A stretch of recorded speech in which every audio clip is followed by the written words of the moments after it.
Hello everyone, and welcome to this Academy of Medical Sciences Mentoring webinar, which will be on the subject of unconscious bias in the mentoring relationship. I'm Kat Kolaric, Programme Officer at the Academy of Medical Sciences, and I'd like to thank you all for joining us today. Firstly, if you would like to ask a question during or after this presentation, then please feel free to do so. You can do this by clicking the arrow in the top right hand corner of your screen, which will open up the control panel, and from here you'll be able to see a drop down box for questions where you can type and submit. We will be monitoring these and reading them out anonymously. We would really like to hear from you, so please do get involved. So now I'd like to introduce and pass you on to our expert mentoring facilitator, Alexis Hutson, who will be guiding you through this session today. Hello there, thank you. Thanks, Kat. It's really nice to be with you this lunchtime, talking to you about unconscious bias in the mentoring relationship. So who am I and why am I talking to you about this subject? Well, I've been working with the Academy of Medical Sciences for the last few years, and I'm the scheme trainer who works with the scheme participants, both mentors and mentees, to really raise awareness of what great mentoring relationships and conversations look like and how people can really make the most of them. But in addition to that, I've been working as an independent practitioner, working exclusively coaching and mentoring doctors for the last 10 years. And I do split my time evenly between working with one-to-ones in an individual setting, but I also work with groups and teams. And so it's not just the Academy of Medical Sciences I support with our mentoring scheme. I support lots of other organisations across the UK. I also worked in the NHS for 9 years, and I'm married to a respiratory intensivist, so I've got some personal and professional insight into medical and scientific careers. What all this means is, in terms of this subject of unconscious bias, is that I'm bringing my perspective of being an actual coach and mentor, understanding the peculiarities and the specific elements of what those kinds of relationships bring and how to use them purposefully, but also running hundreds of training sessions over the last few years for mentoring schemes and hearing what the hopes and fears are of mentors and mentees, and therefore hearing some of the biases that come out of those conversations with people. So I'm bringing a wealth of kind of ideas, opinions and experiences to bear on this subject, and hopefully that will give you some food for thought and some time to think about what I think is a really interesting subject. So this webinar, what we've advertised for you on the website, is that we want to give you some ideas about the things to watch out for in a mentoring relationship with respect to unconscious bias. And it kind of can broadly be organised into these 4 areas around power and equality, competence, likability, beliefs and assumptions, and identity and difference. So they're just sort of 4 lenses that I've put together as a way of just exploring this subject. But having said that, it is a huge subject, and if you've been reading the media recently, things like The Guardian or whatever, then you know that the whole subject of unconscious bias is very on mode at the moment, and is, you know, a feature of how we need to be thinking about our professional lives as well as our personal lives and the relationships that we have them. So, you know, we only can do a toe dip into this subject, but I do hope that it gives you food for thought. And as Kat said earlier, please do ask questions along the way so that I can deal with them in the moment, but there will be the opportunity at the end to ask questions as well. So just a reminder then about unconscious bias. It's kind of demonized really in many ways, but at its very sort of fundamental level, it is our human danger detector. It is that kind of amygdala, the limpet brain that is ancient. It is within us, and it's part of our survival mechanism, and it creates these short, fast cuts that allow us to react to potential danger in an instant without having to think about it. And that's fine, but it does create judgments and biases and assumptions and beliefs and attitudes about people and about situations that actually are often conditioned by our background, our cultural environment, or our personal experiences that can often be wrong. And can often, make assumptions about people and situations that are unhelpful because they're not always accurate. So what the unconscious bias does is alert us to things that we might be thinking and feeling that we might need to consider intercepting. And it's an important part of this conversation around unconscious bias, that how do we intercept those thoughts, those feelings that are really, really fast, those short, fast cuts, and what do we do about them, and how does that have an impact on our mentoring relationships? So developmental mentoring, this is something that we are very keen to promote at the Academy of Medical Sciences, modern developmental mentoring. What we mean by that is that we are encouraging people to have really purposeful developmental conversations in their mentoring relationships that are about getting the best out of people. It's not so much about the advice and guidance, and we're certainly not trying to promote a patronage or protege model of what mentoring should look like. So we're really encouraging people to draw out their learning and to think through everything that's going on for them.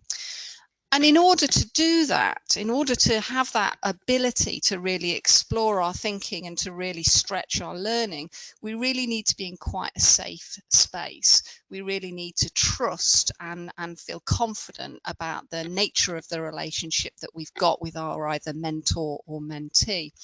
And this little drawing here of these two strange rabbits or whatever they are, what the hell is that? Oh, that's just my mind.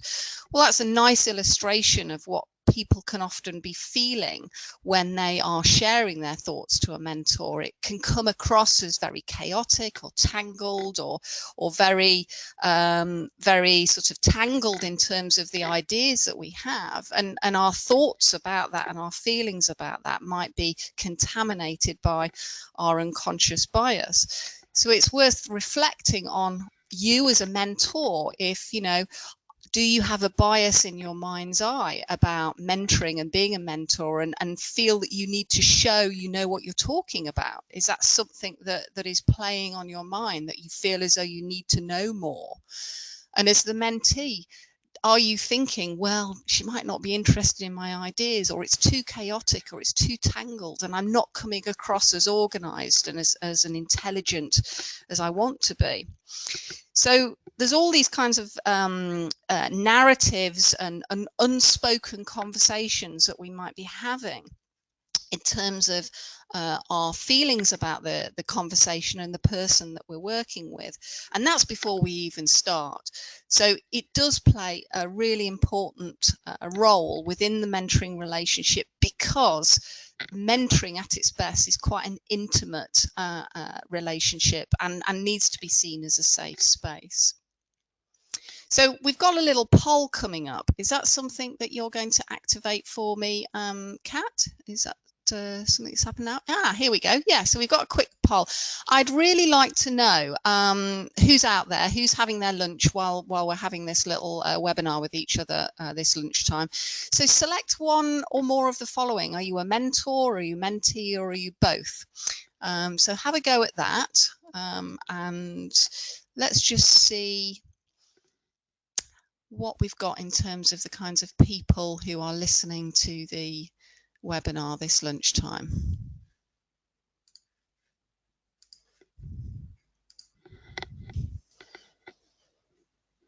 Give it a couple more seconds.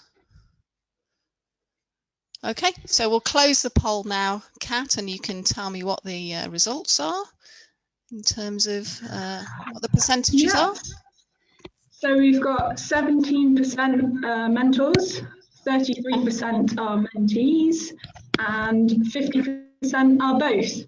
Okay, that's great. That's really helpful to me to know. It's always good to have a really healthy mix of people, either in training sessions or in a webinar, because it's really good to hear the questions and hear the ideas coming from your counterpart, and to recognise that we all need a mentor. And so, you know, ideally we're both in most of our situations. But thank you for sharing that with me. Okay, so moving on, let's just talk very quickly about these short, fast cuts that the limbic part of our brain does for us when we start to meet people instantaneously. And these three things, age, gender, ethnicity, are the things that are the most immediate parts of our recognition that we sort of engage with people when we're meeting them for the first time. How old are you? What gender are you? What's your ethnic background? And they happen really, really quickly. But actually, following on very fast from that are kind of 11 opinions that we also start to form about people.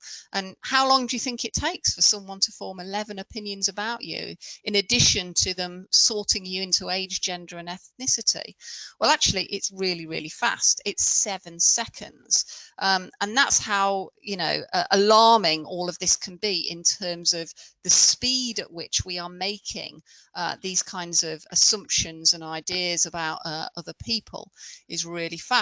And those opinions that we're forming about people, you know, these are the judging criteria that we have. Is this person going to be responsive? Are they knowledgeable? Do they appear friendly? Are they credible? Are they empathetic? Are they attractive, courteous, confident, helpful, professional, and bizarrely clean? You know, so thinking about those kinds of things in terms of how we categorize people, and therefore how we then make judgments about them, really has an impact on the mentoring relationship when we think about those chemistry meetings and building rapport and your willingness to be open with the person that you're working with. So getting things right from the get-go is really important, and making sure that you're aware of any kinds of biases that might be at play is really important, so that you can notice them and park them and make sure that they're not contaminating the relationship right from the outset. Here's some first impressions for you. Here's some people that I happen to know and happen to allow me to take photographs of them. We know that first impressions last, and we know that regardless of their age or race or gender, we might also be having other ideas when we look at people's faces about where they're coming from and how we might be able to communicate with them. You know, the thoughts that people have on their faces that are incredibly expressive. You know, are they warm? Are they serious, funny, worried, suspicious? All of those kinds of things are happening instantaneously. And so, again, you know, they can indicate what kind of biases we might have. And so here's a question for you. What might their mentoring needs be? When we look at these humans in front of us, you know, are they somebody that we think that might be quite underconfident or very confident or worried about the future or excited about the future? You know, what are they generating in us, the feelings that we have? So, you know, those first impressions, they do last. They're an important part of the piece, and getting the relationship right from the outset is really important. And this is because at a very basic level, when we're thinking about mentoring, what we're actually talking about here is quite a trusting relationship. The trust is the most important thing that we need to generate right from the outset in a mentoring relationship, because those short, fast cuts that we have in our unconscious bias, what that is really telling us, the question it's asking us is, can I trust that other person? Do my past experiences, my beliefs, my assumptions allow me to trust this other person? And actually, that trust is a really important thing to consider in terms of your ability to trust and how those biases might contaminate it in the relationship, particularly at the beginning. And even a handshake, these two hands on the screen, they're shaking hands. That can be an indicator of a bias or an idea that we might have instantaneously when we first meet somebody. That handshake speaks volumes to us. Is it a firm grasp that is saying confident and, assertive, or actually is it more weaker and a more limp handhold that might make us think this person is underconfident or shy? And is that right? Of course it's not right, but those are the kinds of things that we are conditioned to and habitually start to make judgments on when we meet people. But this trust is really important because it's the platform that we stand on in terms of the relationship and how we feel about how we're going to work with each other from both the mentor's perspective and from the mentee's perspective. And that's important because there was some research done in 2012 by Ashridge Business School by a guy called Dehan. And what they looked into as the research group was what was the greatest single predictor of how successful a mentoring relationship would be from the point of view of the mentee. So was it because the person was more knowledgeable than me? Was it because they were from the same profession? Was it because they were highly experienced as a mentor? Was it because they really got me? All of those kinds of factors in terms of preferences or personality were put into this piece of research. And actually, the thing that came out as the greatest predictor of the successful relationship is the quality of the relationship, how we get on, what is our bond, have we got an authentic connection, have we got trust, and are we both managing the same expectations about what we're going to get out of this relationship. So having that in your mind's eye is quite important because it tells you where your focus of attention should be. It shouldn't be necessarily on how experienced or what the actual mentoring need is per se. It should be right from the beginning, how can we make sure that this relationship is absolutely invested in and we have trust at the heart of everything that we're going to do. Now, that doesn't mean to say that it should all be nice and comfy. You do need to be able to stretch and challenge your thinking within the mentoring relationship, but you should be able to do that from a place of safety, I argue. So how does a mentoring relationship, or at least the conversation itself, work? Well, from my point of view, what is really important in a conversation is this whole piece about exploration. This is about drawing the learning out of the mentee rather than simply shoveling information in. And that's what usually our experience of learning and education is it's the acquisition of knowledge or the acquisition of experiences, and it is kind of shoveled into us, if you like. Whereas what mentoring aims to do at its best is to really draw the learning out of the learner, i.e. the mentee. And in order to do that, you need to spend time really stretching people's thinking and exploring everything that's going on. And from a mentor's point of view, you need to do this from a position of being really open-minded about where they're going with this and what their outcomes could be, and helping them explore that. And from the mentee's point of view, you really need to be able to feel safe about exploring everything that's going on. Not just the kind of superficial safe stuff that feels valid to talk about, but perhaps some of the other stuff that feels a bit scary to talk about, like, for example, work-life balance. Because if you do that well, and if you spend time really exploring with an open mind and with safety and with trust, then you're much more likely to get to new understanding, and that is much easier to then get onto action planning. The trouble is, what often happens is we don't spend nearly enough time with the exploration piece, and we just jump through into action planning because we feel as though we've got to get on because we're really, really busy and we don't want to waste people's time with regards to exploring all of ideas and it's coming across as chaotic or tangled or whatever. So what's really important about this is making sure that you have the space to really explore, draw learning out, and do that from a place of safety and with an open mind in terms of your being a mentor. So let's go through these 4 lenses then. I think we've done the kind of the setup piece in terms of why this all matters and where we're coming from. So let's talk about power and equality. Power is a really potent force within any kind of relationship, but it's particularly relevant with regards to a mentoring relationship. Now, this is a quote by Mike Pegg, who says, "Great mentors provide a stimulating sanctuary in which people can take a helicopter view of their options." Well, some of the words that attendees to my training sessions like in that quote are stimulating and sanctuary and helicopter and options. And they like stimulating because it says to them that stimulating implies that it should be engaging and stretching and exciting and energizing, that it should be, you know, something that stretches you to think differently to how you would normally think.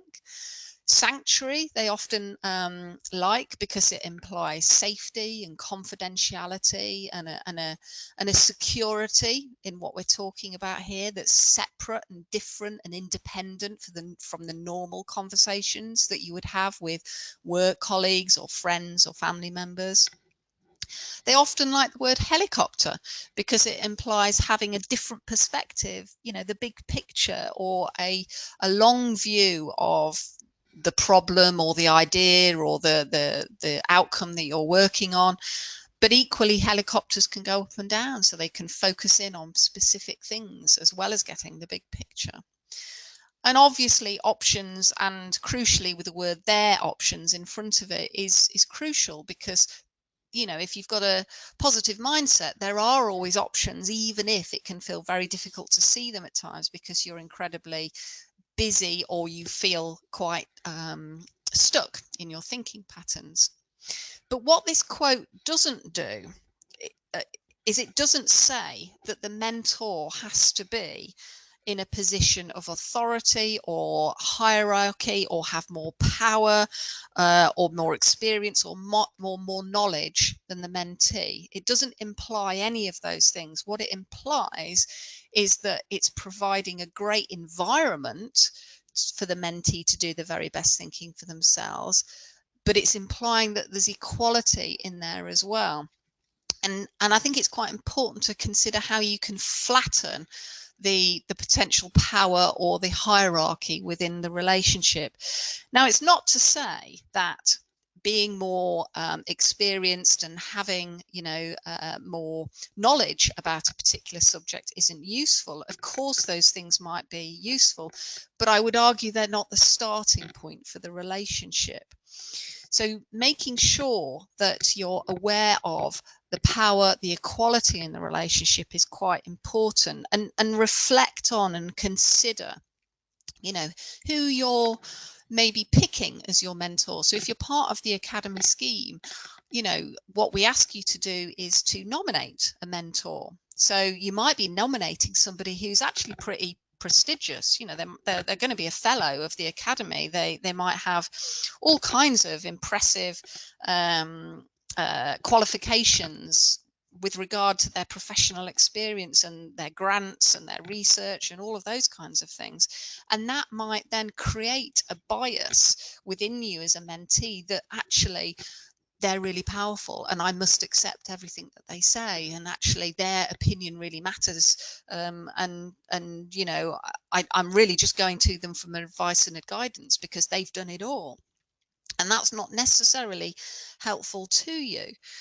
But equally, you know, the mentor might have an assumption that perhaps that the power and the equality in the relationship is unhelpful to them too. They might feel as though they have to know it all, that they might need to appear to be knowledgeable, even though they've not encountered the experience or the particular scenario that you as a mentee are talking about at the moment.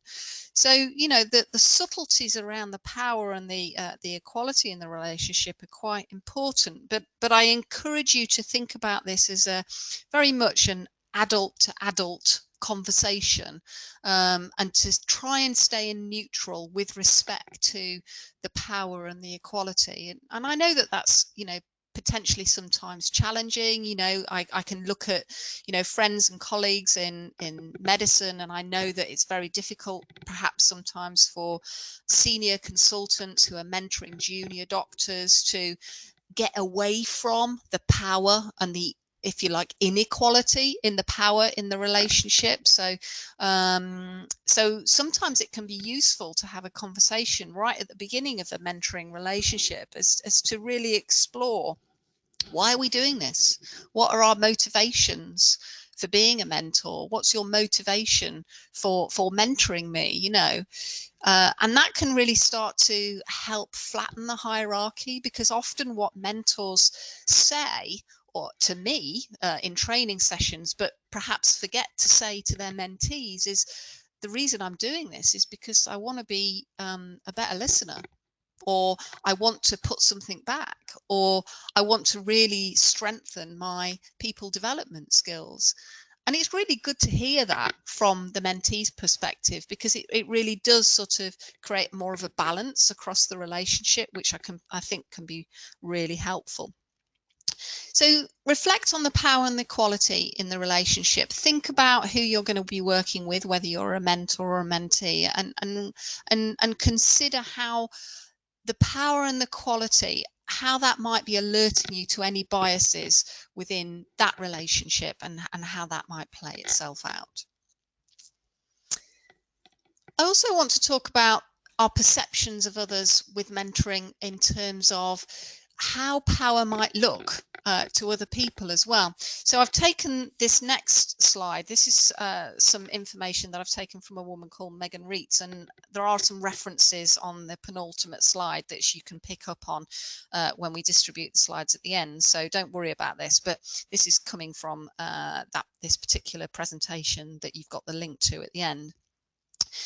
So really, when we're meeting somebody for the first time, particularly if they're in a position of power or authority, or they're a mentor, we might be asking ourselves, you know, are they scary? You know, am I worrying about being judged poorly by them?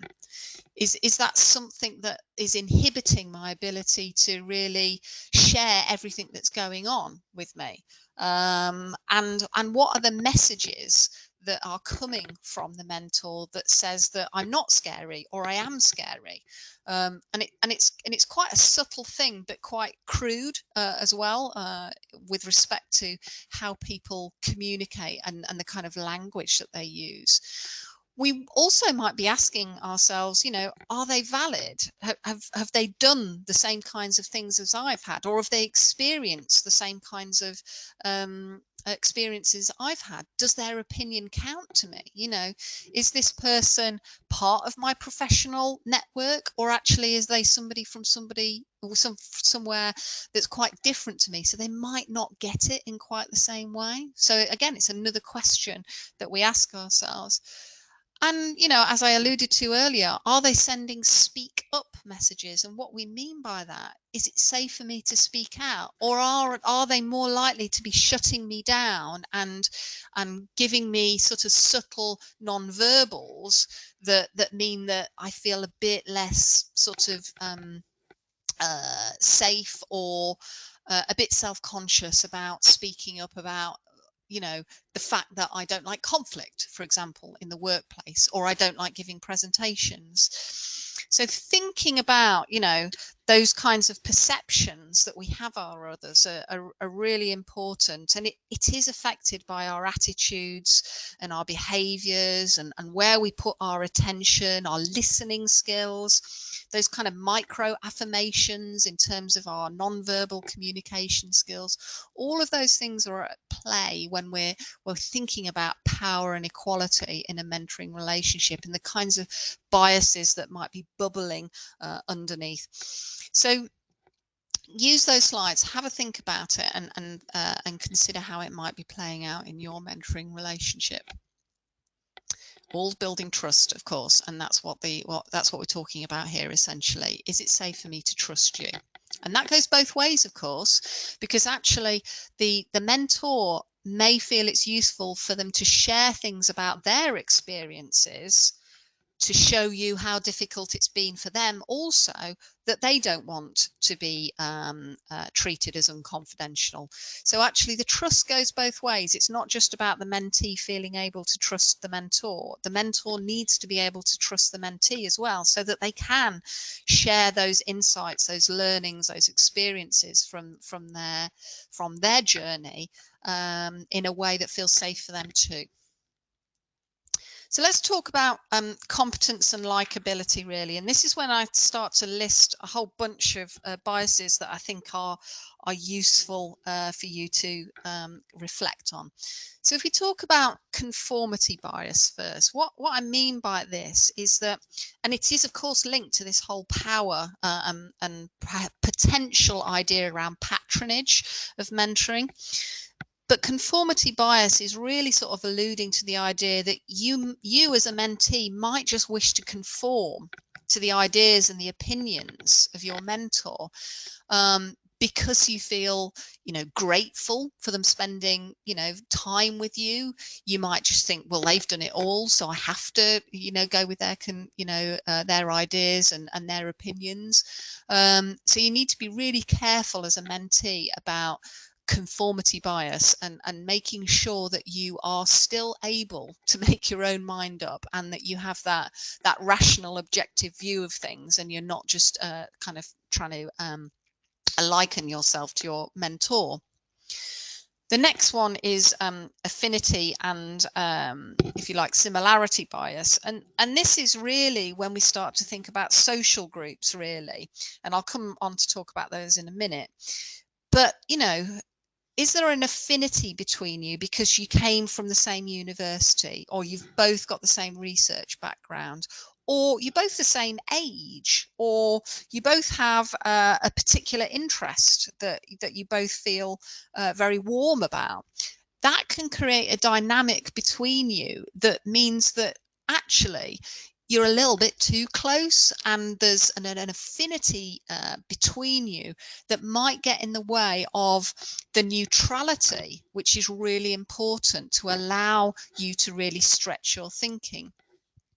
So, I know that this happens in my own practice, is that occasionally I'll meet somebody who wants some coaching or mentoring, and we'll just hit it off immediately. The chemistry will be really, really powerful, and we'll be getting on really well, and we'll have lots in common and lots to share about.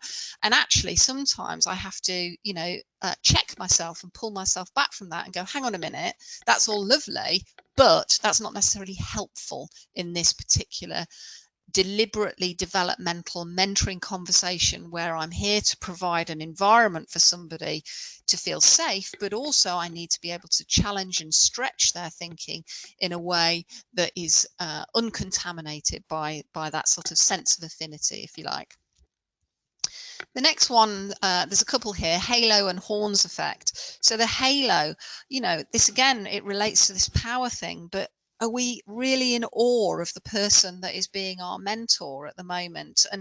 And is that something that is contaminating our critical thinking? Because actually we've got a halo going around their head, and we think that everything that they've done and they say is, brilliant, and I can't possibly challenge it in my own mind's eye and be critical about it. But equally, there might be something about our mentor, the horns effect, that really upsets us and that we really disagree with. And that then, in its turn, contaminates our thinking, and we may think, oh, wow, actually, I'm finding it really difficult to take on board any of their ideas or thoughts or observations because of that one thing that they said, which I violently disagree with. So that's another element that you need to be really aware of. The contrast effect, the ideas, the opinions, the behaviors that your mentor is displaying, does that contrast with your supervisor or your boss or your clinical supervisor or whoever else you might be working with that has an opinion and is offering sort of ideas about how your professional life is developing? And so, you know, bouncing these contrasts around can be unhelpful at times. So, you know, have a think about that. And confirmation bias, you know, we make these judgments, these fast judgments about people, the short, fast cuts that actually create that opinion and those beliefs and those assumptions about people. And then confirmation bias means that what we do is we just look for the evidence in our relationship with them to back up those existing assumptions that happened in a split second. So, you know, really tricky in terms of thinking about all these things that might be at play and you might need to be aware of when you're having these really powerful conversations. Let's go on to talk about number 3 here, beliefs and assumptions, because you know, we all have our beliefs and assumptions, not only about the other person that we might be working with, but also about ourselves too. So I often hear lots of biases and beliefs and assumptions when I'm running these training sessions from mentees or mentors, that they are, you know, they have a kind of expectation about the kind of person that they're going to work with or how they might need to work with a person. And this is often one that's cited, you know, I can only be mentored by another woman because I'm a woman and only she will understand my work-life balance challenges, which may or may not be true, but is a bias that needs to be kept in check.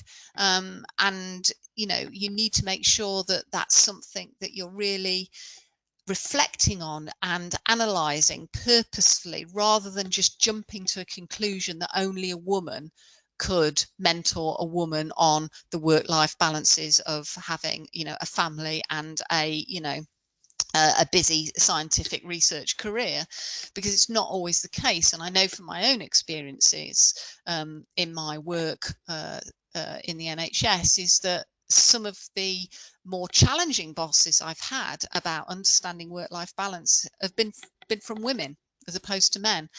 So it you know, these need to be kept in check.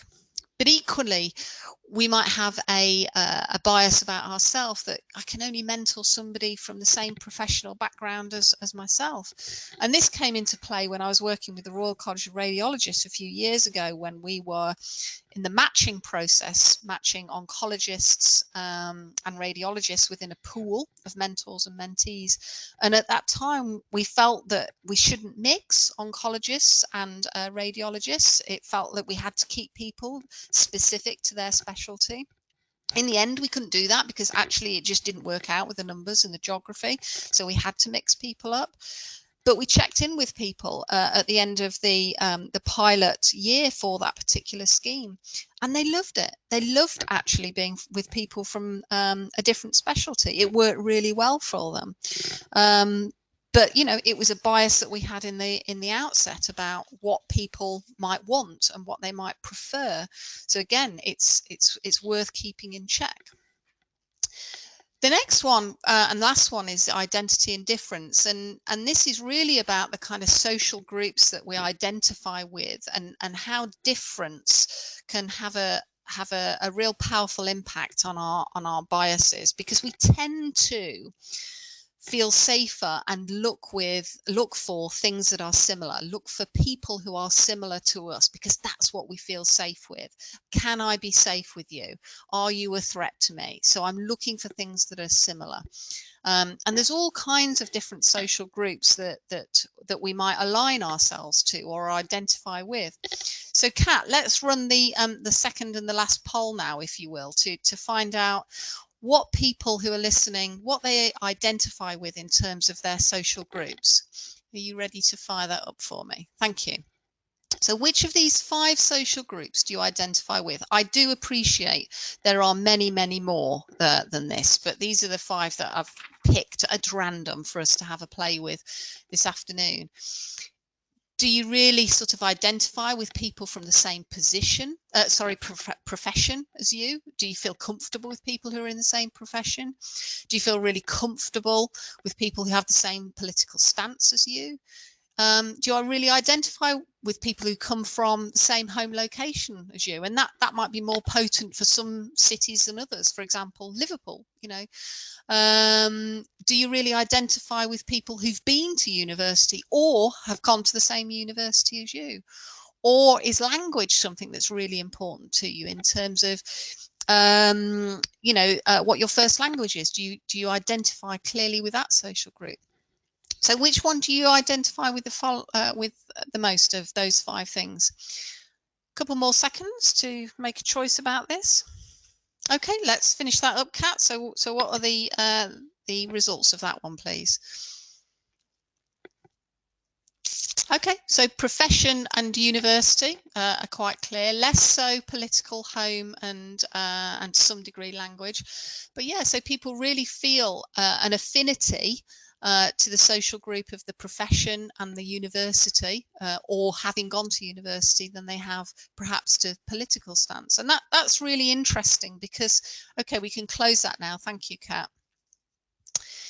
Because it starts to give us some ideas about what our biases might be doing to us in our thinking process. So if you think that one of those social groups, whether it be profession or university, the 2 sort of top scorers there, if you think you might have a bias around that, what's the consequence of your association with that group? What might that mean if you're matched with somebody either as a mentor or a mentee that comes from a different social group to you, whether it be the profession or the university one or any other ones that you think that might be at play? And is that something that's internalized, or is that something that's externalized? Really interesting for you to reflect on that. So the next sort of slide really is a question to start to leave with you with, really, which is, so with all of the kinds of different biases and contaminants that we've started to talk about as part of this real quick toe dip into unconscious bias, what bias might you have about your mentee or your mentor? You know, when first meeting them, what are the internal dialogue, the thoughts and feelings that you might have about that other person that might get in the way of you having a more successful relationship? And are they things that might either help or hinder you? It's really important for you to reflect on that as you make that first contact with the person and work with them and continue to build rapport and trust throughout your relationship with them. So here's my top tips then, is to working with unconscious bias in the mentoring relationship, is to really take a long, slow look and then try and avoid those short, fast cuts. So really think long and more slowly and look more clearly about who you're working with, and notice in yourself how you're feeling about your mentor and mentee. You know, what are those feelings? Because they're, you know, a really good indicator of what your biases might be.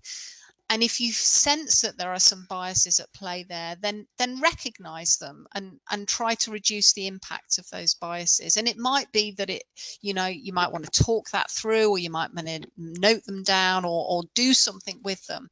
But if you do this in your everyday life, it becomes much easier to do this in these quite important relationships with respect to mentoring.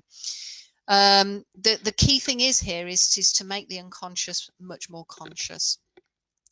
So here's some of the references that I've got for you. As I say, there's been a few things written about unconscious bias in The Guardian this week, so there's a link there to the latest article. But some of the things that I've been using as part of the material that I've been working with you today, Howard Ross and Everyday Bias, he's written a lot about everyday bias. There's a really interesting YouTube presentation by him. There's the link to it. He's doing it at Google. He also has a terrible cold while he's doing this presentation, so that takes some getting used to. The Royal Society produced a really nice little understanding unconscious bias little video, and that's good to see. It's a nice reminder.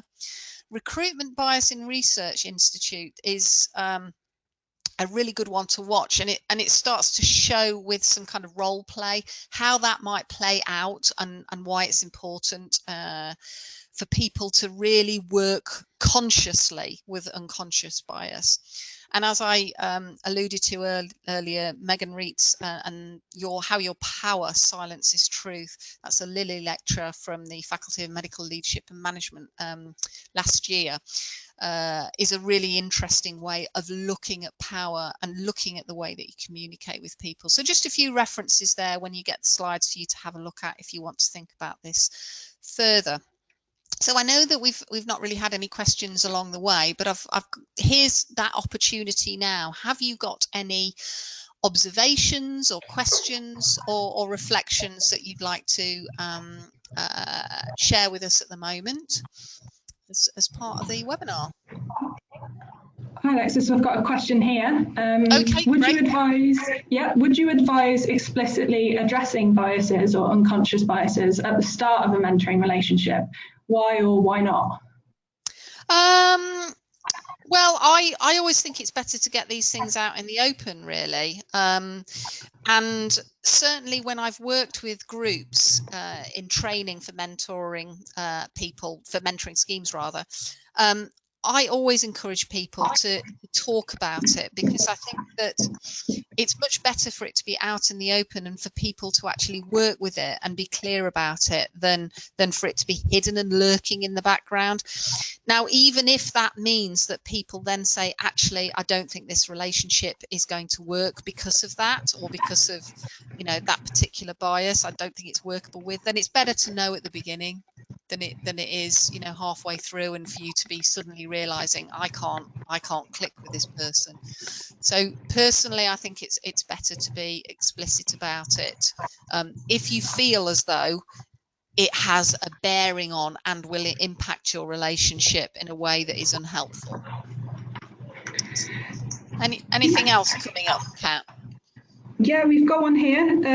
As a mentee, if I feel like my mentor is underestimating me based on biases, should I challenge them or stop working with them? I think that depends on the situation and the individual. So the ideal scenario is to call it out, because the person might not even know, frankly, and I think it's better to have an honest and open conversation about it. But equally, for some people, that might be a step too far, and you might need to go back to your scheme organisers and say, I think this is happening and it's actually inhibiting me. So I think you have to take a judgment on the individual circumstances. But as I say, you know, the bias might be at play, but it might just be unknown to the mentor that that's what's happening, and it might actually be really useful information for them to know that. We have a comment here, or an observation. Previous mentorship, I experienced that someone from another profession, another profession doesn't understand my career pathway and options available, therefore advice can be superficial. Yes, I guess so. But I think that what we've found over the years in delivering these mentoring training sessions is that the kinds of things that people usually go to mentoring for, really, when it comes down to it, are quite generic. So people often start off a mentoring relationship thinking that they need very specific advice and guidance about their career or their specialty or their research or that grant application. And those things may well be true, but what is often more is more potent for people to deal with and starts to emerge once the relationship is established is actually people really do need to talk about the more generic stuff, like how to handle a difficult boss, supervisor, how to deal with conflict, how to manage change, and work-life balance as well, you know, and all of those things are generic, and you don't necessarily need to be from the same profession in order to work with somebody on those subjects. That's my opinion anyway. Okay, what do you suggest you do when the mentor-mentee relationship becomes more of a friendship and the mentorship ceases to exist? Should you look for a new mentor? I think so, yes. Bit of feedback there. Yes, I think so, because I think that it isn't about friendship mentoring. You can be friendly and you can have, you know, a good connection and a good bond with a person, but if it turns into friendship, then there becomes an emotional connection between you, and that can then mean that it is less objective and less neutral in its nature, and I think can then mean that you are less able to have more stretching conversations, and that whole thing about, you know, affinity bias and you know, the halo effect can really start to sort of get in the way of a really healthy, deliberately developmental conversation. So I think you need to move on at that point. Okay, there's one here. Might mentors be more expecting to talk about work life or personal issues with women? Sorry, can you repeat that? Your mentor, my mentor has been... Would they potentially be more expecting to talk about work life or personal issues?